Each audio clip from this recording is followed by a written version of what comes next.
Bueno, hoy les voy a contar la historia de Viedma, ciudad donde estoy ahora, que casi fue capital de la República Argentina, y su vecina Carmen de Patagones, que juntos la llaman la comarca.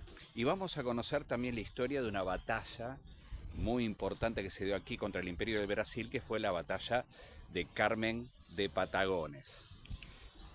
Lo que están viendo aquí es el Río Negro, la ciudad de Viedma, que es de este lado. En 1779 Francisco de Viedma crea un fuerte acá. Era de alguna manera la frontera con el indio, de alguna manera en ese momento, y a partir de ahí lo hace junto con un explorador que era Basilio Villarino.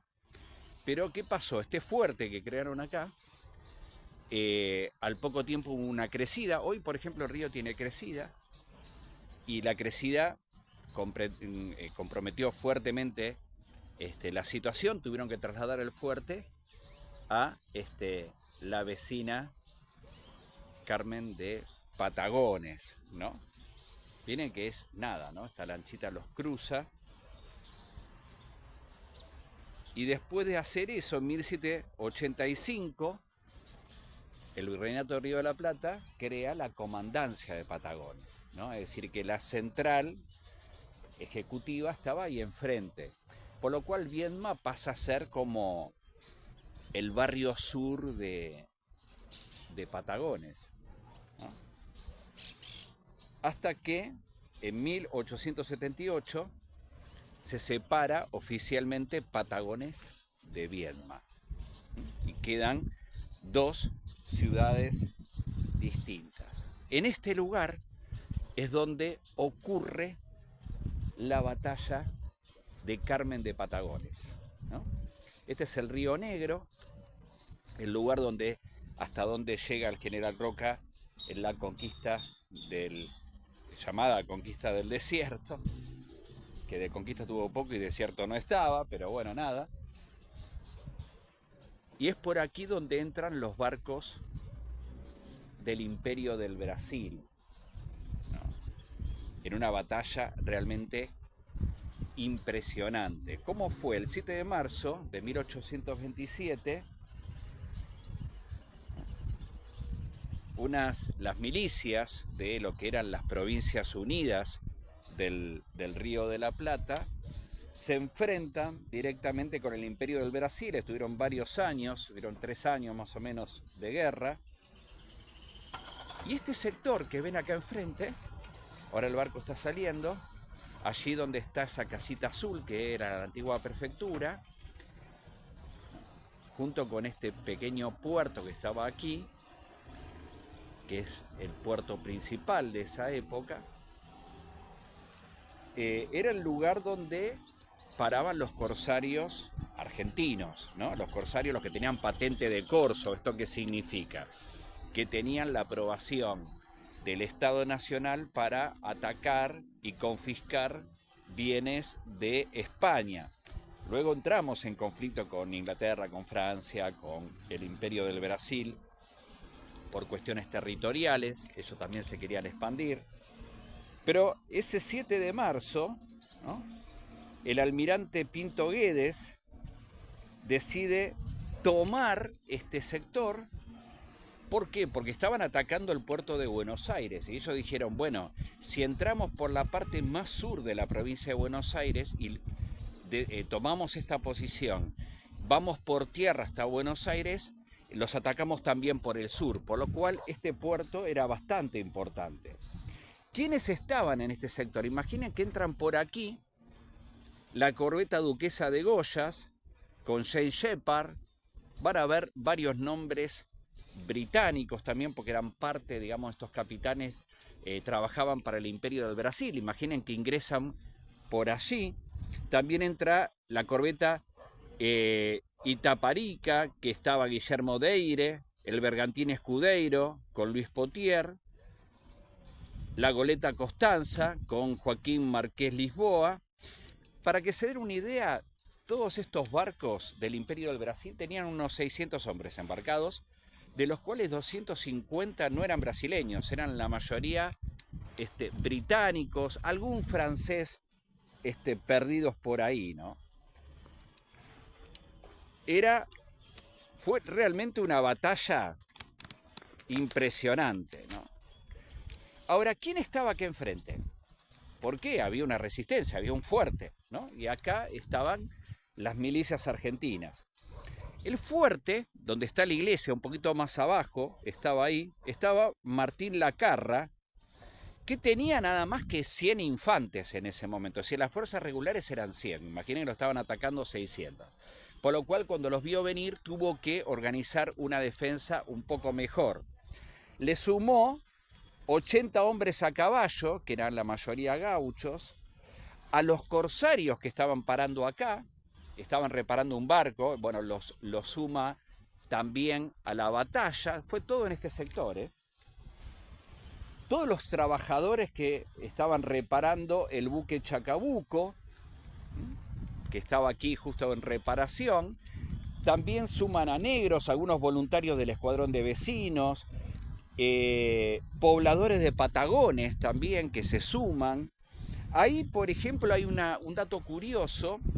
Entre los pobladores que se suman a las mujeres y a niños y los visten de milicianos y los ponen como si fuera una fuerza, como si fueran la única fuerza que iba a defender el lugar, ¿no? Era como una especie de fuerza de retaguardia que no iban a intervenir, pero era más que nada para asustar en cantidad, ¿no? Algo parecido a lo que hizo Güemes también cuando la batalla con España, en una llanura vistió de gaucho un montón de cactus para que piensen que eran miles de gauchos, y cuando los españoles vieron esa llanura inmensa, no llena de gauchos, decidieron replegarse. En realidad eran muy poquitos los gauchos verdaderos, la mayoría eran cactus disfrazados. Bueno, acá usaron mujeres y niños para hacer una cosa así, usaban gorros y vestimenta de milicianos, y también teníamos una pequeña flota,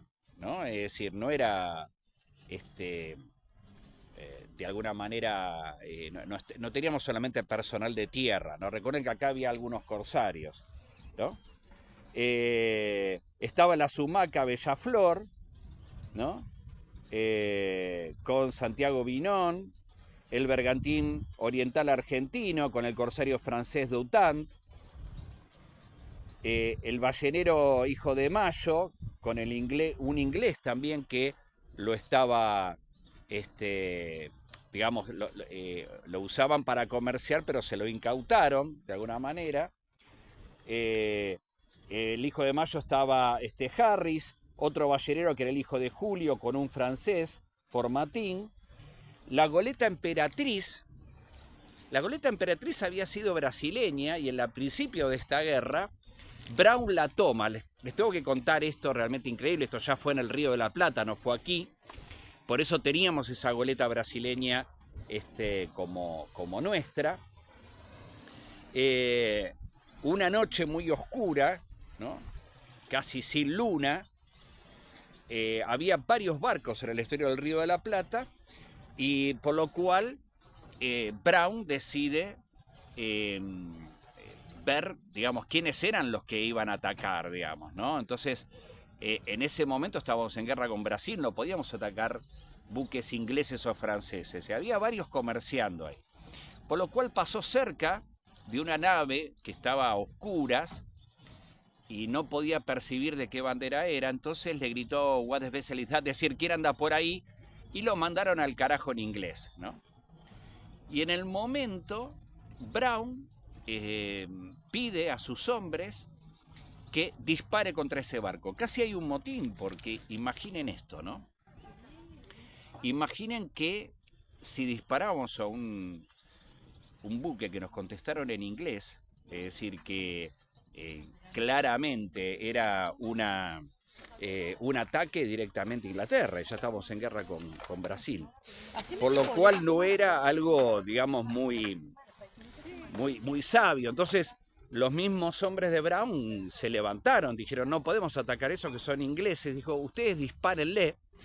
Y cuando dice se ilumina la noche con los disparos, en ese momento se dan cuenta que era la nave Emperatriz.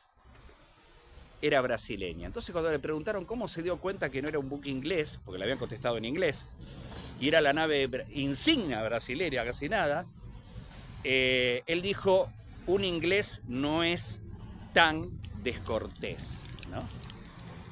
Ameritaba que conozcan esa historia para que sepan cómo, de alguna manera, se va desarrollando la situación y por qué teníamos la goleta Emperatriz nosotros, ¿no? Otra de las goletas que teníamos era la chiquita, ¿no? Que fue también capturada a los brasileños. En total nosotros teníamos la mitad de hombres, teníamos 330 hombres para este lío. La verdad, no teníamos en personal embarcado demasiado, teníamos un poquito más en tierra. Y la verdad que la situación era muy complicada para este tipo de batalla, ¿no? Bueno, todo estaba planteado y la batalla ya iba a empezar, ¿no? Voy a contar cómo inicia la batalla en el lugar que ocurrió, ¿no? La mañana del 28 de febrero de 1827 entran las naves portuguesas por aquí. Fíjense que el río es bastante chico, ¿no? ¿Cómo lo hacen? Lo hacen con bandera falsa, es decir, una bandera inglesa para engañar, ¿no? En la entrada, aquí, donde está ahí la iglesia que ven ahí debajo, estaba el fuerte, había una batería de 4 cañones, ¿no? Quien estaba comandando esa batería era el coronel Felipe Pereira, que como ya le habían alertado, sabía que no era un buque inglés, era brasileño, y decide disparar parte de esos 4 cañones y hay un intercambio de fuego, para que se den una idea en todo este sector, ¿no? De lo que fue aquí. Termina, ¿no?, de pasar la corbeta Escudeiro y detrás lo hace la Itaparica. Recuerden ese nombre, es importante, que son las 2 principales naves que tenía el Imperio de Brasil aquí, ¿no? Que es eran la parte, digamos, más fuerte del ataque. Todo esto duró 5 días, ¿no? Piensen que fue bastante duro. El 3 de marzo, estamos hablando de 1827, Brasil, en este sector, ya un poquito más alejado para allá, pierde al navío Duquesa de Goyas. ¿Por qué? Porque encalla. Acá el río sube y baja todo el tiempo, encalló y hubo 38 bajas, porque aprovecharon que había encallado y los empezaron a atacar duramente y así lo terminan perdiendo. ¿Qué hizo el comandante brasileño? Nos dio la orden, y esto es una locura, de atacar por tierra. Cuando vieron que la situación en el río estaba mal, deciden desembarcar en un sector de allí y atacar el fuerte que estaba allí por tierra. Pero claro, el sector era totalmente barroso, por lo cual los soldados cargaron a UPA a los oficiales, ¿no? Llegaron agotados, destruidos, realmente. Y lo que hicieron fue ir al Cerro de la Caballada, que está un poco más atrás de allí, pero vamos a ponerlo, en realidad es por allí, está el Cerro de la Caballada, que es el punto más alto, y cuando llegan al Cerro de la Caballada estaban sin comer, agotados de haber caminado entre medio del barro, trepando. Los soldados habían cargado encima a sus oficiales con todos sus equipos, estaban realmente agotados, y en esa situación se va a dar la batalla de lo que sería el Cerro de la Caballada, ¿no? Muchos llegarían realmente totalmente exhaustos, ¿no? Pero para eso tenemos que ir a Carmen de Patagones y mostrarte dónde fue la batalla del Cerro de la Caballada. En esta historia tenemos que cruzar el Río Negro a Patagones y lo hacemos por lancha. Y aquí llegan al Cerro de la Caballada. Como ven, es el punto más alto de Carmen de Patagones. Bueno, acá las fuerzas republicanas los estaban esperando. Claramente no iba a ser nada fácil. Miren lo que es este lugar de alto. ¿Quién estaba esperándolo acá? El subteniente Sebastián Olivera y los gauchos de José Luis Molina.